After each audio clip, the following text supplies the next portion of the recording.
Good morning guys, welcome back to my grammar channel. So far I have completed irony, apostrophe, repetition, climax in the last part of this figure of speech, that is anti-climax. So the climax and anti-climax is related to each other. So climax we have seen from the statements has taken from ascending order to the descending, and anti-climax it is just opposite, it begins from the descending to the ascending. Just have a look.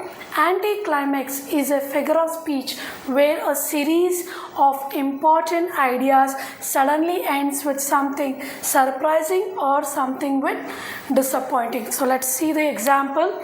He lost his family. Very shocking news. He lost his family, his wealth, and then at the end of the sentence, and his favorite pen. So the things have started from something seriously or shocking and ends with something disappointing, which is something less important. So this statement we can say as it's begin from descending to the ascending order. So she is a famous singer, and then she become a great actor and a good look. See, the sentence has started something which seriously or surprising or shocking, but ends with something which is very less important to this sentence. He promised to fight for his country, his people and his garden.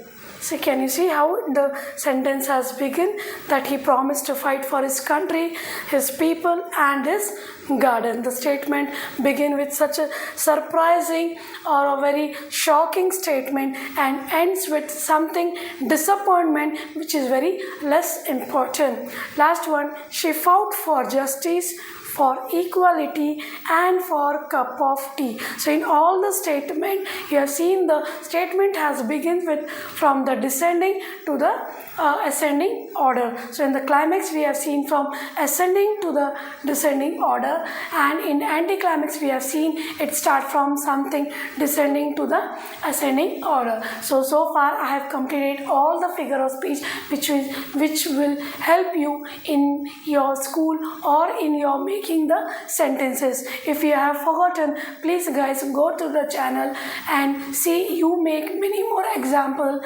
which is very helpful in your daily communication. But please guys don't forget to subscribe my channel and share with your friends. Thank you. Have a nice day.